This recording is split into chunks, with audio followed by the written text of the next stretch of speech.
Guys, this is happening. This is real. This is not a drill. The leaves are changing. It's 50 degrees. We gotta go. Oh, hey, Nalo. Don't tell anyone I let you up here, okay? Even though Dad's gonna watch this from this very chair. And no. Anyways, guys, if you know me, if you've been around the channel for a while, you would know that I don't thrive in any other time of the year more than October, just like the Yankees. I go a little bit overboard this month. 2 videos a week, 1 normal Buzzfeed Bon Appetit test, and 1 pumpkin spice video every single week for you, but we are gonna ease into it, even though I have quite a few insane ideas. This week we are gonna start with some apple cider beignets from Tasty, because I figured that's like the perfect fall treat. You guys have certainly requested it enough times as well, so fall 2019 officially starts right now. Let's get right into this. If you are sitting at home and would like to make some of Tasty's apple cider beignets, grab yourself some fresh apple cider, bread flour and evaporated milk, normal sugar as well as powdered sugar, active dry yeast, butter, eggs, allspice, cinnamon, salt, nutmeg, heavy whipping cream, water, and some brown sugar. Now we have to start with some of our locally sourced, freshly squeezed apple cider. You have to reduce this by about half, I believe, which took about 10 minutes or so. And while that's cooling, I'm gonna make some homemade apple pie spice. Apparently, you can buy this in stores. I didn't see it anywhere, so I'm just gonna whip some up with cinnamon, allspice, and nutmeg.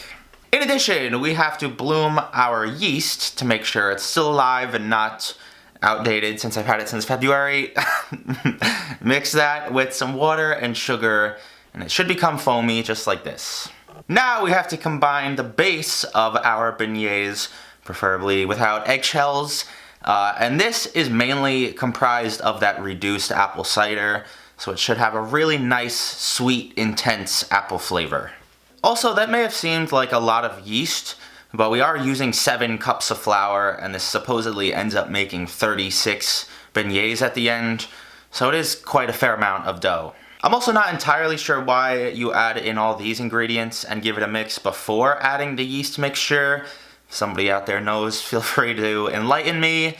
But that is what I did, as well as adding in 7 cups of our bread flour. I tried to measure this as precisely as possible while not losing count of my cups. And this seems incredibly sticky, as if I didn't put nearly enough. I don't know why that is, but I did have to add a ton of flour while I was kneading it, because it just kept sticking to basically everything it touched. About 5 minutes later, I was able to get it in a nice little ball, and this has to rise for 2 hours, which is a lot of time, but it is a lot of dough.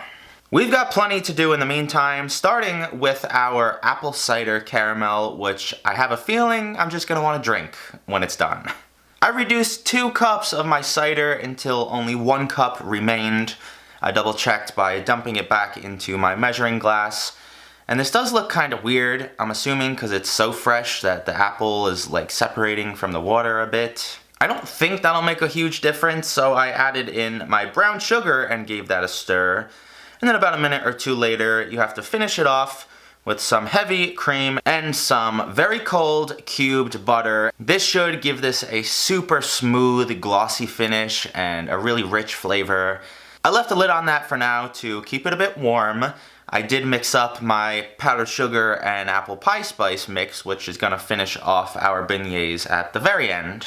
And with that done, we can jump back to our dough, which has puffed up incredibly. It looked like it was about to burst a gasket out of my plastic wrap. And this is by far the most pivotal part of this entire recipe. You have to roll this out to at least 12 inches by 12 so that you can get 36 2-inch squares. I actually ended up having quite a bit extra and cut some excess off the sides. And I was making this joke while I was cutting this. They look more like dinner rolls than beignets. Like, I'm kind of tempted to just throw them in the oven and then save them for Thanksgiving, but that is not on the recipe today. They have to get fried in 350-degree oil for about a minute on each side until they puff up nicely, get a beautiful golden brown color across each side. I know some of you still hold your breath to this day when I fry things, because I have an open flame underneath this, or just am generally clumsy and could very well splash hot oil on my arms or face. We had no such catastrophes today. In fact, these are looking beautiful, if I do say so myself. I gave all of them a nice coating of my powdered sugar mix. Don't do what I did and sprinkle them immediately. You have to let the oil drain a bit, or else it'll just suck up the powdered sugar and you have to put 5 layers on. Regardless though, they look delicious, especially next to that still warm caramel sauce. So let's give these a shot. The smell in this room right now, I cannot even explain. Between the apple cider like simmering away all day, and then these delicious fried things. I'm gonna be honest, I'm filming another video right after this for Sunday, and I was much more looking forward to that because I thought it was gonna be better. I don't really know anymore. Cheers, everybody. The outside sugar mix is good. The initial like crisp and then light and airiness of the middle is good. But I was kind of waiting for like a punch of apple and spice flavor, and it kind of never came. The only liquid in this is like super concentrated apple cider. So I don't know how that's possible. How about with this caramel mix? It's got some more of the apple cider in it. Alright, this is fantastic. If you reduce this even more, I could see you drizzling it over like some cinnamon rolls or something. I wouldn't even know how to try to intensify the apple flavor in this, outside of like chopping up and putting some apple pieces in here.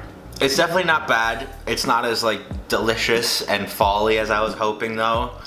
I get like a solid 7.1. I do hope you guys enjoyed today's video. If you did, hit me up with a big thumbs up. Follow me on Instagram and Twitter if you don't already.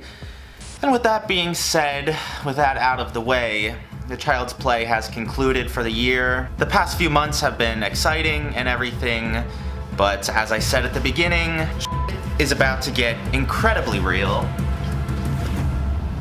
See you all Sunday.